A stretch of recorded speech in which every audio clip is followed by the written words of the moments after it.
Welcome, everyone, to RB1 Fantasy Football Podcast, part of the Fake Teams Podcast channel. I am your humble host, once conducted the now completely dead Devin Funchess hype train, rom-com aficionado, said Christian McCaffrey would go 1,000 before it was cool, worshiper of N'Keal Harry and Damian Harris, truther the married one, Pete Rogers, and I am joined on this lovely day by some of the guys. We have DK Metcalf's number one admirer, doubter of Juju Smith-Schuster, proponent for a line of Jon Snow hair products. You heard it here first.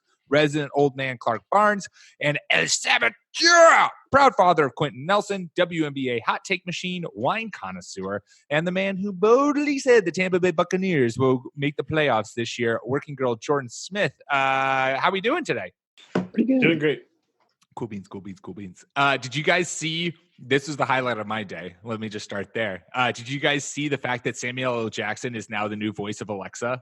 I did, and I cannot wait. It's absolutely incredible. I really hope that they've built in not just him being like the basic instructions, but also doing his classic Samuel L. Jackson touch so that if you ask him some questions that he doesn't want to answer, he'll tell you, shut up, motherfucker, and shit like that. There will be, I hear, a not safe for children setting and a normal kid-friendly version, let's say. I hope that when you switch it from the normal version to the not suitable, or the other way around, when you switch it from the kid version to the not suitable for work version, the first thing he says is, I'm sick and tired of all these motherfucking kids in the motherfucking house. And then Samuel Alexa, you're here. It got me thinking which NFL player's voice I'd want echoing through my home.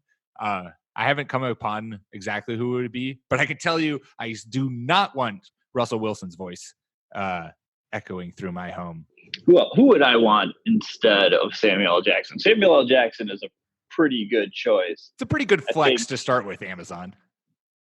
The thing I think of almost instantly is on Parks and Rec when Tom Haverford has the tissue box where you pull a tissue and it says something inspirational to you. I think it'd be funny to have just Aziz Ansari's voice. It'd get annoying probably after like 8 hours, but it'd be hilarious. Maybe I've said this on this podcast before. The guy who I want to narrate my life is John Mulaney. So I would love to have John Mulaney as my Alexa. I don't know why. I find his voice just very comforting and I just want to listen to it always and forever. I've fallen asleep multiple times watching his stand-ups on Netflix. It just comforts me. When Becca's out of town, I just lie on the couch and I listen to John's sweet, melodious voice, and it lulls me to sleep. John Mulaney is never out of town. He's always there in my home. Clark is ready for football. Speaking of falling asleep. Whoa. We got some news that we're going to talk on. One thing, really. And then we got, obviously, our week 4 starts and sits. Before we get into that, though, Melvin Gordon is back. After a very unsuccessful holdout, he has decided that no longer will he stay away from football. He is back with the Chargers. He's not supposed to play on Thursday, but he is returning to the organization. And to that, it's been real, but I think it's time we have to say goodbye to Austin Ekeler as a MVP fantasy player this year, which is sad. It's been great. We'll always have these 3 weeks. Yeah, I hope Melvin Gordon doesn't play on Thursday because none of the Chargers are playing on Thursday.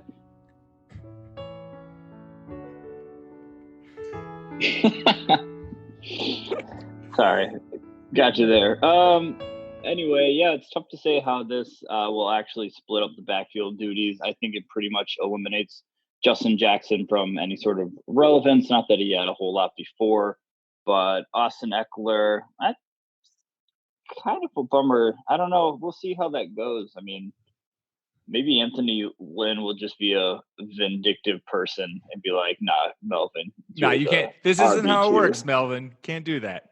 We're just as efficient, and you'll play when we say you'll play. Yeah, I think Ekeler retains value even if Gordon returns to the kind of lead back role, because that's what we saw out of Ekeler last year. I think the heyday of Ekeler is going to expire after this week, unfortunately. Quickly, Stats and Information is doing, if I can spell his name right, Austin Ekeler contract. He signed It's a a tough one. 3-year He's deal in an 2017. he's an undrafted free agent. So he is this is actually the best way to come into the NFL is to not get drafted, because then you're not saddled with the veteran negotiated go F yourself rookie deals that keep you on the same team for forever. Yeah, it's true. I think it's said a 3-year deal. He signed it in 2017. So quick math under my noggin, this would be, he's got one more year after this, presumably. And so the reason I bring this up is because my quandary is, do the Chargers stick with Austin Ekeler as their primary back and use Melvin Gordon in a reduced role simply because Austin Ekeler is under contract? Because Melvin Gordon is a free agent after this year? Question mark. This is good research that I've done. I think the plan is to let Melvin Gordon go at the end of the year. I don't think they've made many overtures at trying to keep him. I don't think they're going to franchise tag him. They didn't want to pay him, and I think they're pretty well suited with Ekeler and Justin. What's his name? That escapes me. Justin Jackson. Double J. There we go. They're just going to DeMarco Murray him. And then kick him to the curb. Maybe. Lead him for all the value that he's worth. And then, hey, Melvin will get a big contract out of it from some division opponent, rival, apparently. But I wonder how DeMarco Murray feels about his name forever becoming a verb. And or is that no, that's a verb. DeMarco Murray, Tim. That's pretty awesome. In a similar situation, I noted Katie was driving like Mario Andretti, and how everyone knows that just means driving fast. And she said, "Who's Mario Andretti?" Once again, highlighting our slight generational gap. Anyways, so Melvin Gordon's coming back. Pour some out for Austin Ekeler's fantasy MVP season. But maybe I think you guys are both correct. We'll still see Austin Ekeler. We saw him before when Gordon was the lead back in this offense. I would love, as an Austin Ekeler owner, to see Melvin Gordon not return to a lead back status. But we shall see. We shall see. It's also it's got to be a humbling experience for Gordon to, after seeing two running backs successfully enter a holdout and get big contracts, then to be like, gotta come back on my hands and knees and not get a big contract. I don't know. There's a universe out there where Melvin Gordon gets tagged in the knee week 2 if he plays, and then we're talking about how great of an idea it would have been if he had held out. So hard to tell what would have happened if things had turned out differently. Glad that a good football player is coming back after the Texans face the Chargers. So take that, rest of the league. Excellent. Well, there you go. That's all we need to talk about that. Let's get into week 4 starts and sits. Clark, we will start with you. What is a game that you are excited about, that you are planning on watching possibly, and you have starts and sits for? Okay, throwing me off on the game I'm excited to watch. I've got to go to the end of my list here. Oh, okay. Sorry. Really excited to watch the Seahawks at the Cardinals. It's always hard to do start and sit. So I want to propose to the community, if you have specific start and sit questions, hit us up on Twitter. Because in a vacuum, it's really hard to, like, you should start Russell Wilson. It's like, well, no kidding. I mean, so we want to make this interesting. So hit us up with those. I think Will Dissly is an obvious start. And I think someone may want to wax poetic about their love. About Will Dissly. It's been a good week for Jordan. Look, this has basically nothing to do with me grinding some tape or looking at some stats on Will Dissly from the short amount of time that we saw him last season. It was just you know what, I'm gonna take a flyer on this tight end that nobody's paying attention to. It's one of those forgot about Dre moments where people forgot how pretty good he was last year when he burst onto the scene, largely from being Russell Wilson's favorite target. And oftentimes, if you're not like a Travis Kelce or a George Kittle, it just behooves you as a tight end to be your quarterback's favorite target. So that's something that I took stock in as soon as Doug Baldwin retired as well. It's like people are going to forget about this guy. I haven't forgotten about this guy. I'm going to go grab this guy. And they traded their other tight end away, Nick Vanette, to the Steelers. And I'm just like, they must think that Will Dissly is fully ready to go. The knee isn't an issue. And I've been basking in the glory of picking up the number 4 tight end right now for virtually pennies. Even if it's garbage time points, I don't care. That doesn't matter in fantasy football. Touchdown's a touchdown. The witching hour is great for all of us. Yeah, existing near Russell Wilson and being competent is great for your fantasy value. So I think Chris Carson's had a bit of a rough patch, I think, against the Cardinals, who could do nothing to stop the run so far this year, are going to continue to do nothing to stop the run. So this is a good get-right game for Carson. You're probably starting anyway, but you can do it with confidence. And I'm throwing out DK Metcalf as a viable bye-week fill-in. If you're struggling a little bit, the Cardinals haven't looked great, but they have been able to move the ball and put up some points, and they have absolutely allowed teams to move the ball against them. So I think you can go a little deeper with your Seahawks this week. Obviously, Tyler Lockett is obviously. For the Cardinals, kind of maddening with who else to start other than Kyler Murray and David Johnson. I think Fitzgerald's a go. We're starting to get into the bye weeks, so you're going to have to start looking at these kind of borderline players. I think Fitzgerald's like wide receiver 15 or something, but the Seahawks are no longer that vaunted defense, so he's definitely a go. I think you sit precise, and I think Christian Kirk is too much of a stretch this week. Just to give people a full picture of just how good Will Dissly could be this week, the Cardinals defense is currently allowing almost 30 points to opposing tight ends. They have given up the most yards, 348, and most touchdowns, 5 to tight ends. So Will Dissly has a real chance to feast.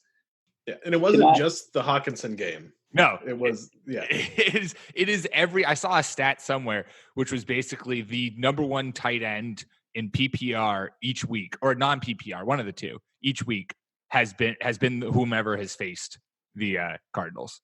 So if you have Will Dissly, start him with utmost confidence. So I just want to throw out, because we're talking about the Cardinals in terms of fantasy value. If you're looking for, and this is just me shooting my shot after the Will Dissly call, if you're looking for like just a deep stash for somebody that you can place on your bench and might be able to come pitch relief during the bye week glut that we're going to hit pretty soon, Damir Bird for the Arizona Cardinals, he actually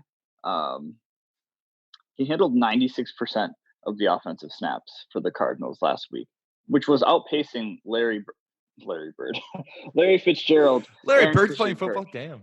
And he definitely outpaced Larry Bird in that category.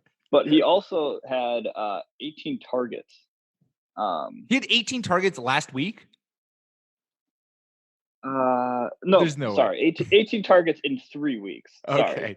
18 targets in 3 weeks, which is still a pretty good amount over That's a good 3 rate. weeks for somebody who's a no-name. I kept an eye on him and snatched him up in some dynasty leagues in the preseason just because I had randomly watched Kyler Murray's like second or first preseason game, and the announcers were just talking about how Damir Bird was a favorite target of Kyler Murray, and I was like, hey, why not? Got to get those faves. Shoes going shoot. For the game, my first game, I'm also talking about a receiver, but I'm going to talk about a receiver group. We're going to touch on Thursday Night Football. Jordan's Green Bay Packers going up against the Eagles. Right. No, sorry. I'm not forgetting. All of my notes just disappeared. What the actual fuck? Will Pete recover his notes? Will Jimmy Graham have a big game? Well, that's tune in. Annoying to this podcast. Well, all right. Okay, now I got to catch my breath and figure out where I am. Thursday Night Football. Basically, the play here is the entire Packers receiving core. I think this is the game that we're going to finally see the Green Bay passing offense that we know and love, that we've wanted to see under Matt LaFleur since he's taken over. Just a return to the Aaron Rodgers full throttle, game that we're used to. And the Eagles are 10th, I think, giving up most points to quarterbacks and third or fourth to most points to wide receivers. So they haven't done a good job of stopping anyone this year so far. So I think the Packers are going to eat. The Packers are also, it's a back-to-back, it's a short week for both teams. And the Eagles are coming off of 2 really disappointing losses. So I could see them yet again being ill-prepared to take on the Packers in Lambeau. This is the week that Davante Adams is going to suddenly show us what we all thought he could be in this offense, or what we know him to be. This 1,300-yard receiving, 13 touchdown guy. That being said, I also think after this week, you sell high on him. I think that this will be the pinnacle of his mountain, and you should trade him when he is at his highest and get the most value back for him, because I don't think he's going to be a consistent wide receiver through the rest of the year. But if you have Marquez Valdez-Scantling, if you have Geronimo Allison, those are guys that I think you throw in your starting lineup. Everyone's going to have a high floor for this game. So that's my play. Yeah, definitely just play Davante Adams and don't worry about it. The Eagles are going to be without Ronald Darby, who is their probably best cornerback at this point. But even if he was playing, they're not particularly good in the secondary. And Aaron Rodgers has said that he wants to now get Davante Adams more involved. And he has said this before, and the very next game, Davante Adams is getting well over double-digit targets. So when Aaron Rodgers says he wants to get Davante Adams involved, he's going to get Davante Adams involved. So expect a heavy target share to Davante today, when you're listening to the podcast. Sorry, I was checking to see if I could recover my notes. Are we done? Should I move on? I ended my rant on it. I don't know if Clark wants to add. I just need Jamal Williams to have a big game because everyone I have on my team is on bye. So Jamal Williams, the man who runs like a mermaid in the rain. Did you guys see that interview? Yeah. That was incredible. He was just there talking about playing in the rain. He's like, man, I feel like a mermaid out there. And everyone else is like a dog running through the rain. I just move so fluidly. And I was like, Jamal Williams, I apologize for anything bad that I've ever said about you, because you seem like an extraordinary human being who should be celebrated. All right. Jordan, what's the first game? I'm very rattled by my notes just disappearing on me. Jordan, what's the first game that you're talking about this week? So I'm going to go with the Browns and Ravens.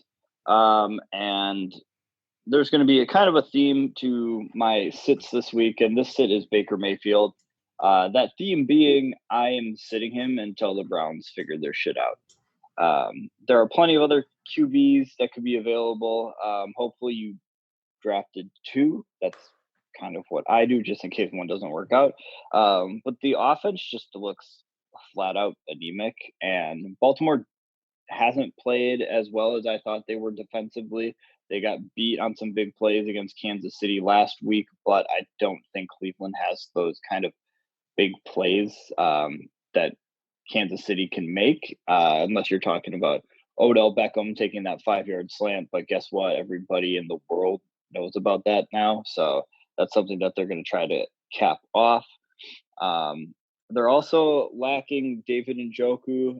That's been a part of the problem with the Browns offense to go along with their terrible offensive line. So since our good pal Nick Bodyford isn't here, I'm going to take a note from him, and I'm going to cite Warren Sharp here for these next statistics. The Cleveland Browns in 3+ wide receiver sets in 2019 have a 39% success rate, 7.5 yards per attempt, 72 rating, and 9.8% sack rate.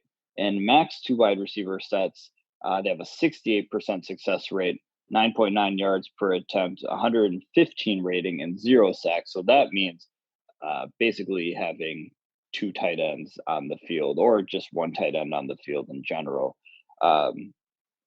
But 95% of their offensive plays have been from 3+ wide receiver sets in 2019. So they're not running the sets that are most successful to them. And until the Browns figure it out, Baker, plopping you on the bench right next to Rex Ryan. Nice. Yeah, I like that call. Because I think it's, again, you're right. It's something where you play them until you see everything, or you bench them until you've seen everything fixed.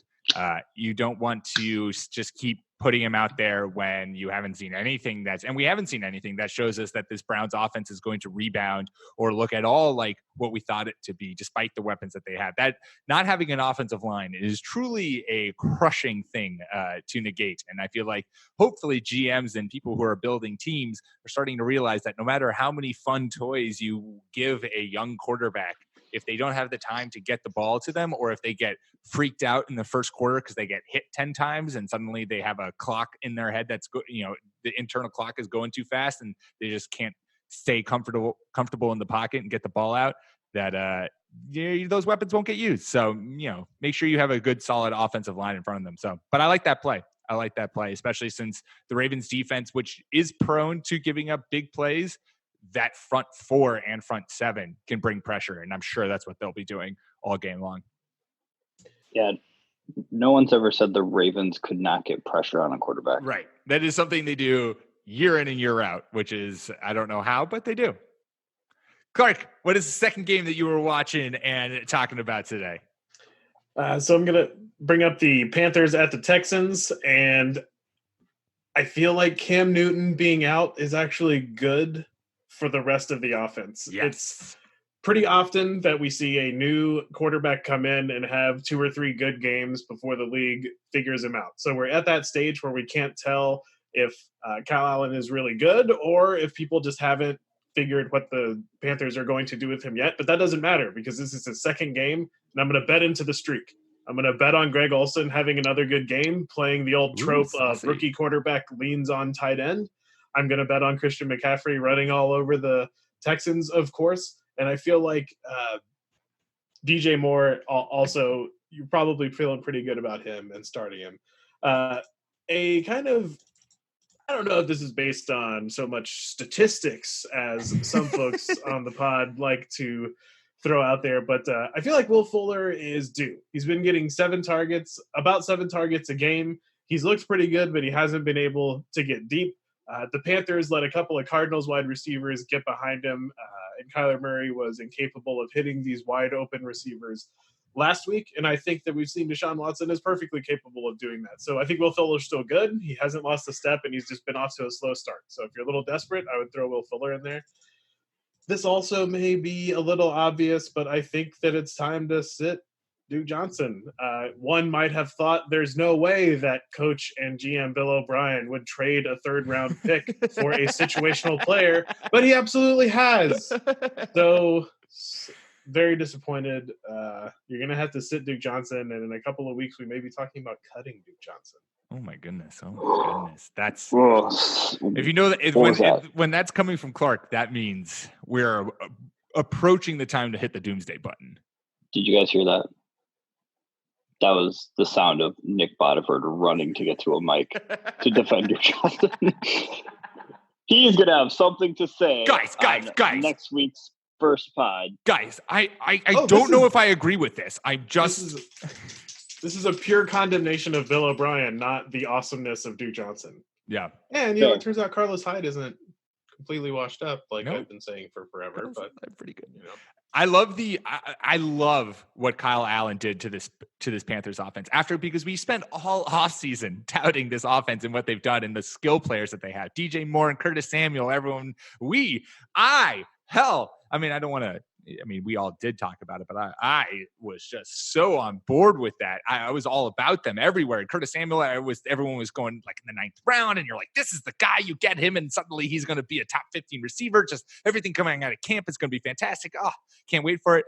And then it was clear, at least through one game, it was clear that Cam Newton was holding this offense back. That he is not right. He is not healthy. He cannot throw the ball as well as he used to. And when you put a competent quarterback in there, all of a sudden this offense clicks. All of a sudden, DJ Moore and Curtis Samuel are scoring touchdowns and becoming effective wide receivers. You have Greg Olsen somehow not aging at all and scoring 2 touchdowns. So I'm very interested to watch this game and to see what Kyle Allen does in part 2 of his, game 2 of his career. But yeah, if it brings life to this Panthers offense, I am 100% here for it, even if it means, sadly, the end of Cam Newton's season.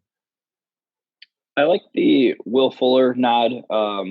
Deshaun Watson definitely likes throwing the ball to him, and he's absolutely second in the pecking order in terms of where Deshaun Watson wants to look to throw the ball. If you don't follow Brandon Thorne on Twitter, he's a great follow for taking a look at offensive line play and just dissecting how people are doing down in the trenches. And he definitely thinks that the Laramie Tunsil, Max Sharping left side of the Texans offensive line is starting to glue. They're starting to get a little bit more in rhythm and in sync with one another. So as they start to develop, and if that has cascading effects along the entire Texans offensive line, that means Deshaun Watson is going to start taking those deep shots again, and Will Fuller can run very fast. Yeah, baby. All right, the second game that I'm watching to talk about is Buffalo the 3-0 Buffalo Bills heading to New England to play the 3-0 New England Patriots. And after we've spent all offseason and the better part of this season, the first part of this season, touting him and saying that he never deserves to be on your bench, it's time to sit John Brown. He hasn't put together a great game in a while. Last week he was not really anywhere to be found. And this week he's going to get the Stephon Gilmore treatment, which means he's not going to see a target. No balls are going to go his way because Gilmore is the best corner in the league right now. So he's going to be completely shut down and kicked out. In this situation, like I was referencing with the Packers, if you have Marquez Valdez-Scantling, this is who, you bench John Brown, you start him. These are the kind of guys who, I would replace for John Brown. Also, as a quick another ode to Nick, who's not here, since Nick loves to do multiple starts and sits, and Clark is doing them too. Well done, Clark, going above and beyond. This guy. Sit Sony Michel. We talked about this on Tuesday's podcast, just with the news of James Devlin being injured, and the Patriots are terrible without a fullback at running, and they do have a fullback, I understand, but it's not James Devlin, who is a Hall of Fame fullback. Sony Michel hasn't been great, but do start Sexy Rexy. Go get Sexy Rexy on your team and start him, because Sexy Rexy is going to eat. He's been eating and he's going to keep eating. I feel like the Patriots have started the season kind of like a college football team has started. They've played Southwestern Minnesota Technical College. They've played the Culinary Sisters of the Poor from Minnesota. And now they're actually playing a fairly good Bills team. And so I'm really excited to watch this game. It's always interesting to see, what is Bill Belichick going to take away? And I think that the thing that you would take away is you're like, well, I'm going to make Josh Allen throw the ball. And then you look at the Patriots secondary and you're like, oh, crap, the Bills might be in for a long day. I have picked the Bills to win this game just to be contrarian. Woo, so, saucy. Bills. Go Bills. Saucy. Yeah, but on the flip side too, the Bills defense is also great. So I think this is going to be a slugfest. I don't think you're going to see the Patriots offense be as prolific as it's been to start this season. I think this could be a 17-13 game or a 20-17 game where, the last touchdown comes in the fourth quarter to take the lead or to, put the game out of reach. Yeah, the John Brown thing is, and I'm very excited. I'm probably going to want to have this game on a TV just because these are two of the top 3 defenses in the league right now. And John Brown, the part of it isn't necessarily his fault. It's not like he's having a bad year. I think I just had this up. Where did it go? Did your notes also disappear on you? Is this just a technically flawed episode? John Brown ranks 10th in the NFL with at least 15 targets on catch percentage. So he has a 78.3% catch percentage. It's just that the Bills aren't taking the same sort of shots that they were last year. That kind of is amplified by Josh Allen's passer rating increasing. I think they're just being more methodical with what Josh Allen is doing with the ball right now. And so far, the return hasn't been big John Brown points yet. Jordan, what's your second game? My second game is going to be the Chiefs and the Lions, probably. Yep, Chiefs and Lions. So for the Chiefs game, it's another bench. I'm sorry, but I'm benching T.J. Hockenson, the rookie who looked so very promising in week 1. Kansas City has been surprisingly okay against the pass.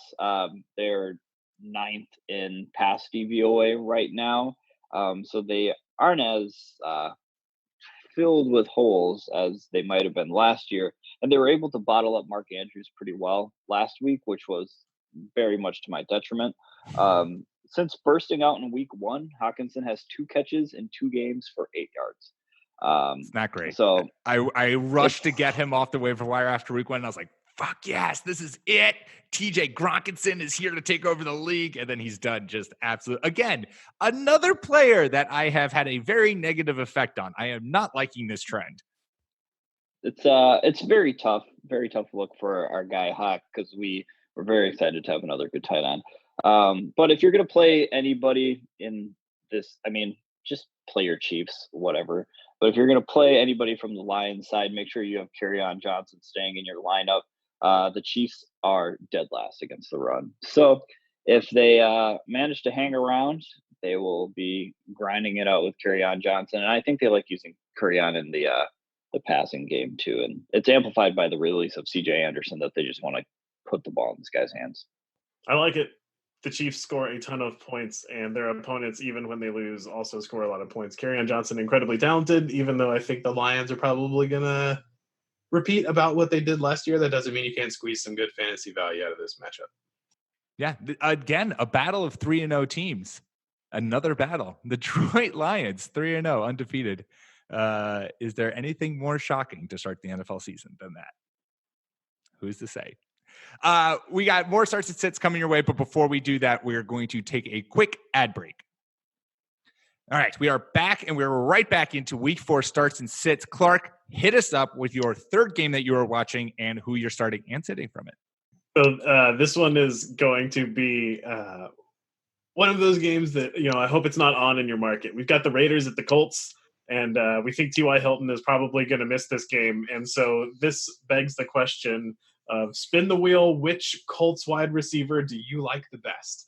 And I like Paris Campbell just because his skill set from college seems to match what they like to do with T.Y. Hilton the most. And so my wild ass guess of which Colts wide receiver is going to be the best is Paris Campbell.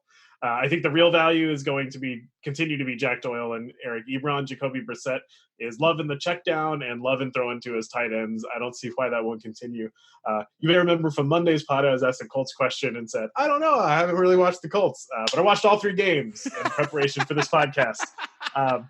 So they're looking pretty good. Marlon Mack, they're looking pretty good. Marlon Mack is he's just balling out. The offensive line in Indy is good, and they are feeding him. He's getting some work in the passing game too, so he's a pretty obvious start. But I just wanted to mention you're breaking all ties in favor of Marlon Mack. Darren Waller is an obvious start here for the Raiders. We're getting a lot of tight ends out of this game. I think Ebron, Doyle, and Waller are all good starts. And I mean, the sits for this game. I mean, I don't think these teams are good enough to have sits. Everyone's mildly playable. I like the progression, Clark, from going from when you were talking about your Will Fuller, where you're like, I don't have stats to back this up, but I think that Will Fuller is due for a big game. And then when it comes to Paris Campbell, you've just not even pretended to even think about that. You're just like, it's a lottery, and I'm picking Paris Campbell, baby. I like it. I think skill set match. Yep. This is a tape take. Hey, and you never argue with a guy who has watched all 3 Colts games now. Now you are a Colts expert in this offense. I'm basically a defensive coordinator now. I like the Paris Campbell call because I do think eventually they need to start getting him more involved in this offense and like seeing what he can actually do when fully released and given, a full workload in this offense. And I think why not do it against a hapless Raiders defense that looks lost at sea. Well, my next game, we got a lot of tight ends. So if you have T.J. Hockenson and you're like, oh, God damn it, but who do I start instead of T.J. Hockenson? And you happen to have, Will Dissly, you can still probably go grab off waivers. Austin Hooper, you can't go get off waivers. We're finally going to touch on the Tennessee Titans as a fantasy on this podcast, but not in a positive way. Sorry, Titans fans. Titans versus the Atlanta Falcons.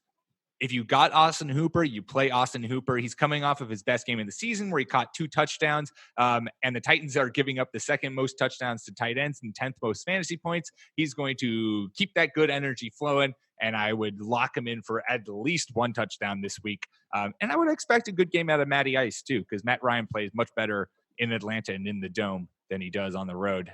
Good old dome syndrome. But Austin Hooper is going to start establishing himself as a top fantasy tight end this week. How close are we to needing to spend fab on Ryan Tannehill if you have Mariota? Good cue. Is he the best quarterback on that team? He might be. I mean, he is, but it's like naming your least favorite finger. I mean, what's your favorite finger? Oh, I think the old number 1. What's your? I'm right-handed, so the old signaler. My Derrick Henry's not going to be startable this year. Not working out so great so far. But he hasn't been wildly. He had that one big play. It's just touchdowns. That's what he's just. Yeah, but those count. But they count. They count. They do. It is sad. Yes, I saw this take during the Thursday night game last week or 2 weeks ago, whenever the Titans played. I just think every game is on Thursday night. Did the Titans play on a Thursday night game? They did recently, I thought, at some point. Anyways, it was Titans Jaguars. That's what it was. Yeah, nailed it. Gardner Minshew picked them apart. But I saw a tweet that was basically just like, man, Corey Davis has flashes where he reminds you that he's a really good receiver just playing with a really bad quarterback. And it just made me really sad for good players in bad situations. And I know this is a topic that we love to touch on this podcast because we're very caring people and we want everyone to do their best and be their best. Corey Davis, I hope that the Titans address their quarterback position this year just for you, just so that I can overdraft you in fantasy yet again. Yeah, Corey Davis is a really good player, and it's kind of a shame he's stuck in purgatory. But how many times has this happened before to some of our favorites?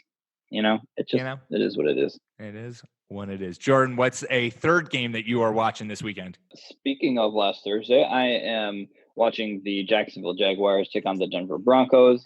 A start here, and this is mostly on gut instinct and a random comparison, but it's DJ Chark.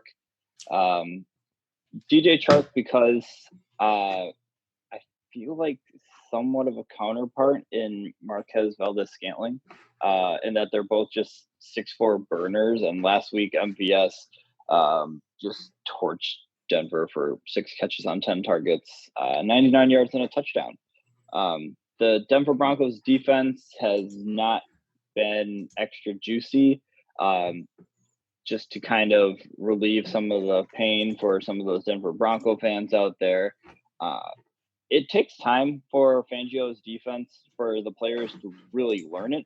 The Bears were good last year because basically Khalil Mack was a skeleton key to unlocking the entire thing, and Khalil Mack doesn't really have to learn that much because he's just a superhuman freak that you put wherever and tell him to do something and he does it.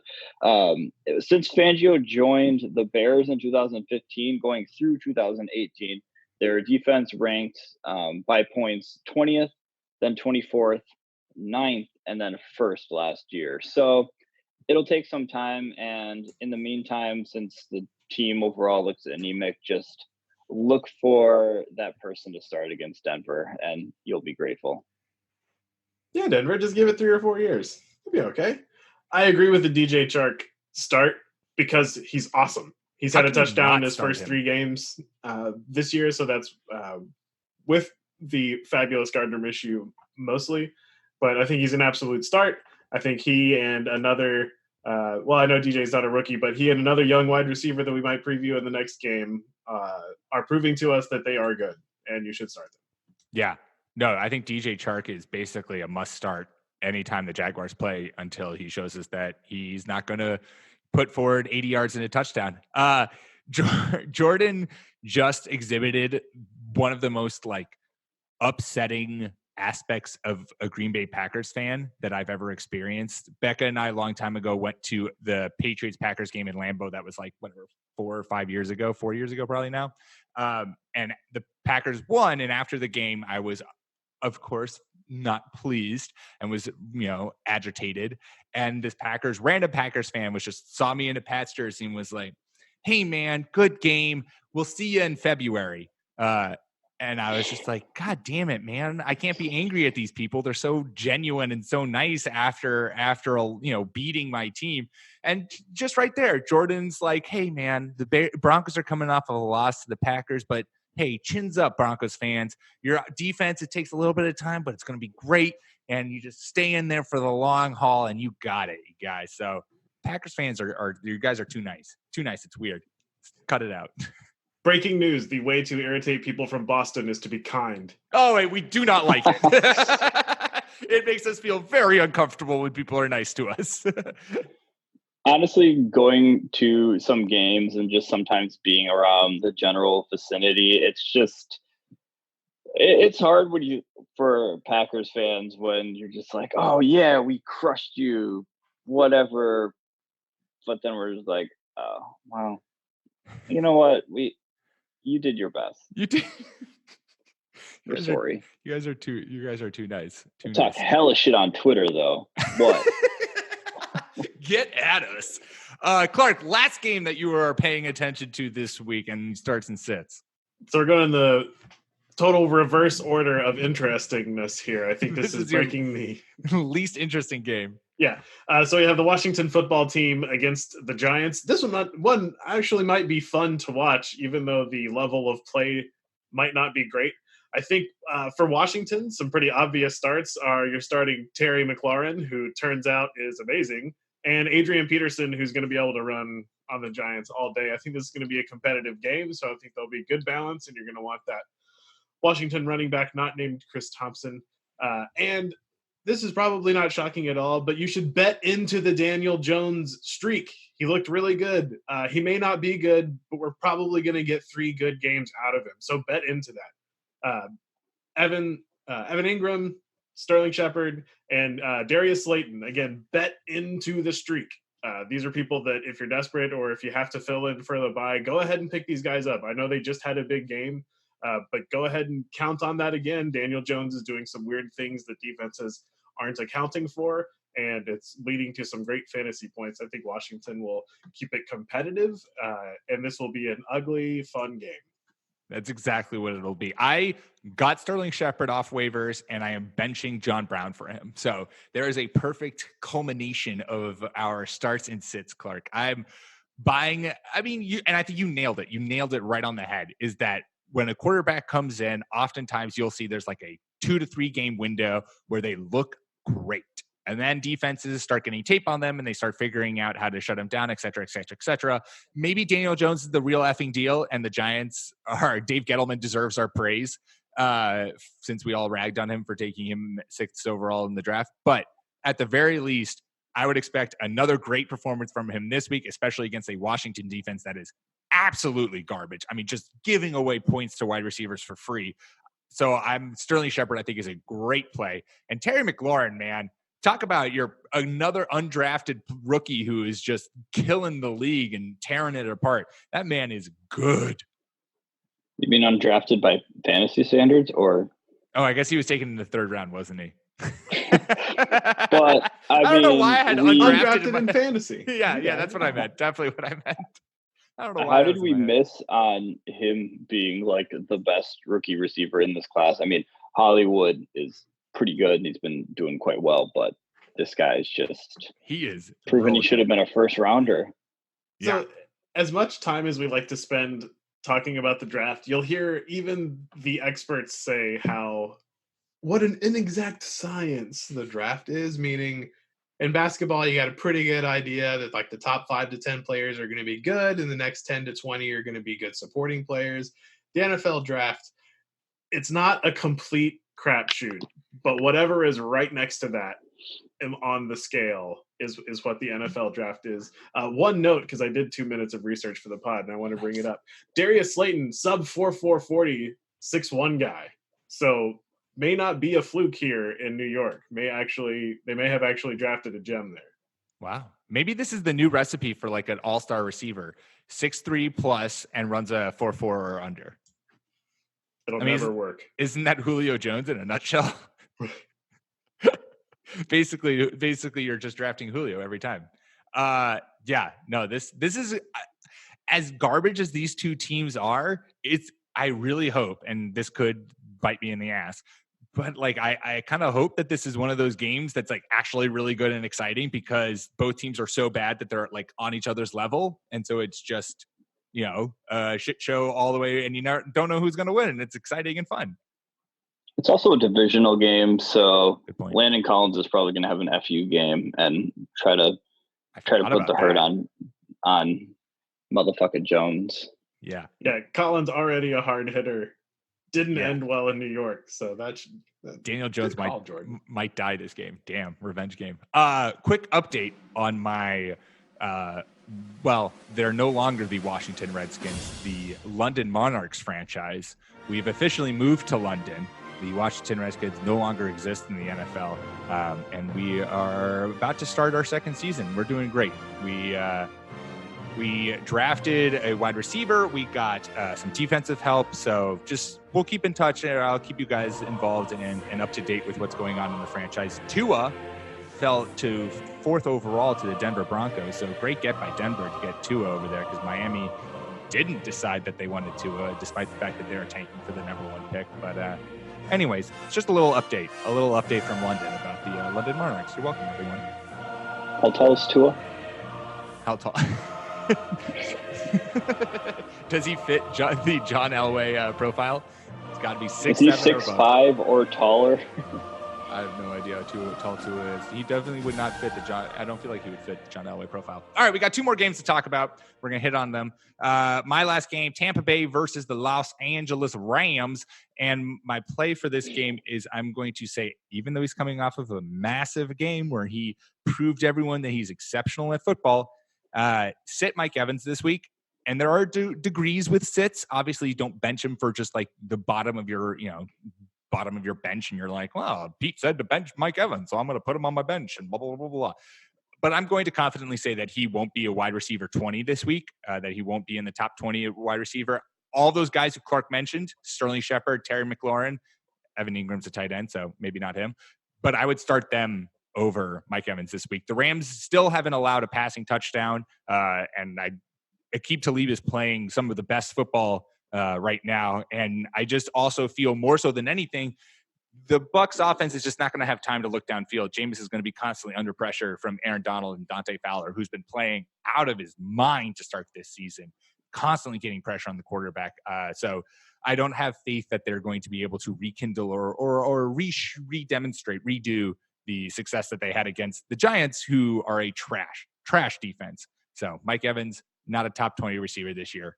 If you got someone who you've got more confidence or has a better matchup, you can switch the 2 out. It's such a fire take. I don't condone your take on Mike Evans. Thank you. I need him to do well, so you're wrong. Oh, okay. That's fair. That's fair. Very scientific on the podcast. I understand. Hey, man, speaking of things into existence is a staple of this podcast. So if you need to speak Mike Evans games into existence, I'm totally here for that. I respect it. No, it's a good call. Even though it's been really up and down for Mike Evans, one of the consistent things that the Buccaneers have shown is that they cannot protect Jameis Winston, and even when they do, he feels that they're not. And he has full-on crazy legs running for his life in the pocket. And that's been against bad teams. So, oh boy, it could get bad against the Rams. Yeah. I mean, if Aaron Donald gets like 2-3 hits on him and Dante Fowler has like 1 or 2 off the edge, I could see Jameis just having a PTSD and not being able to throw the football anywhere.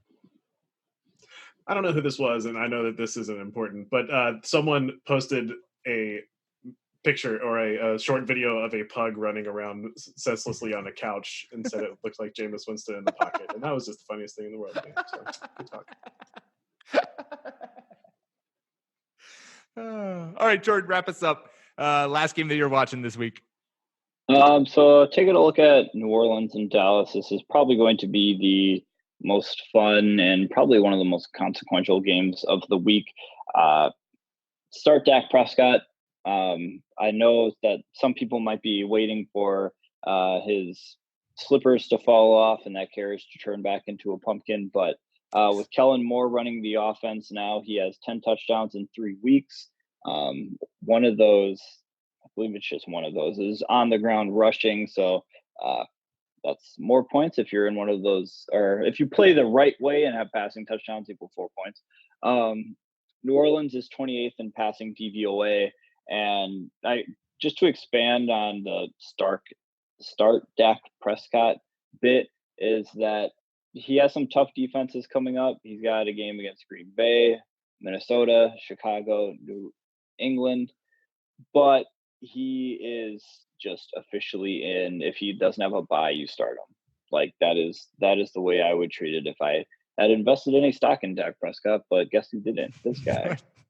So my advice to you is to just start him. I accidentally got forced into drafting Dak Prescott as like the QB 18, and I could not be happier with my mistake. It's a pretty good mistake to make. That's the way it be sometimes. I also think that obviously you're not going to ever bench Amari Cooper, but I do think that this could be a Randall Cobb game. The Saints, not only are they giving up a bunch of points to quarterbacks, they're also third giving up the most points to wide receivers. So I think just basically we've seen this offense eat, and I think we've seen the Cowboys offense. Let me make sure I'm using my pronouns referencing. And that if you have Cobb or even if you have Devin Smith, I think he's maybe a little riskier since we didn't see that much from him against Miami as much as we thought. But I think Randall Cobb is another confident start this week. Yeah, they were a little spotty against Miami last week. I was actually pretty excited because I thought Rosen was going to beat them, which would have been great for my branding. But I think they might have just been looking forward to the New Orleans game and just not really putting their entire focus on Miami. So, which is fair. Teams will often overlook the historically worst team in NFL history. I feel like that's a classic trap game.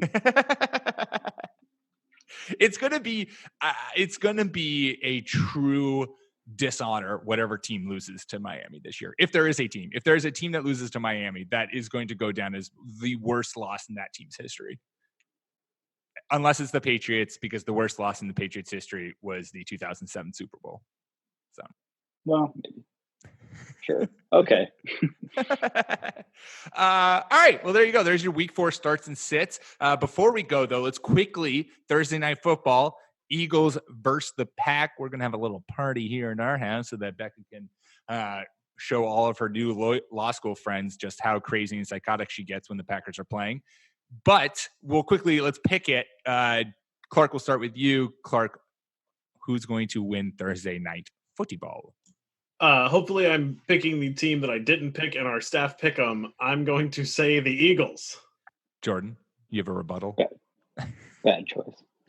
No, I'm going to pick I have a feeling this is just going to be an ugly game because the Eagles are fairly injured, and I don't necessarily think the Packers offense is rolling just yet, and 4 days turnaround is just not great. I'm still going to take the Packers.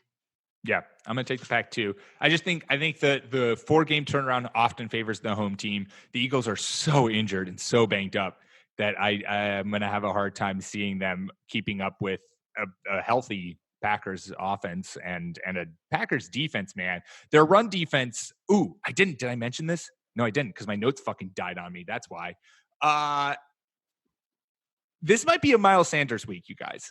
The Packers secondary has been phenomenal, but their run defense has been less than stellar, and they're giving up a lot of points to fantasy running backs. So this could be a Miles Sanders week, which I am hoping it does, because I need him to finally break out and show Philly that he needs to be their starting back and get all their touches. But we'll see. But I still think the Pack win. By contrast, I might bench Miles Sanders this week. Just because I don't think the Eagles have been running the ball well, just generally. So it's fair. It's fair. But against a defense as bad at stopping the run as the Packers, I mean, anyone could run on that defense. Jordan, anyone, literally anyone. Name. Hey, you know what? They had a bad game against Minnesota because they're like, we are going to make Kirk Cousins beat us, and he didn't.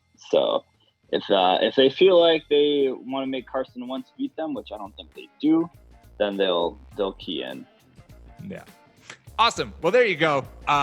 Make sure to subscribe to the podcast wherever you get your podcast from. Subscribe to the Fake Teams podcast channel, iTunes, Stitcher, Spotify, whole 9 yards. We are there. Follow us on Twitter at RB1 Podcast. Like Clark said at the top of the show, if you've got start and sit questions, hit us up with them. We're happy to answer them, and we'll give you our best advice. We will look at stats some of the times. Other times it's just going to be gut reaction. And you often have to just trust your gut. You can't say no to it.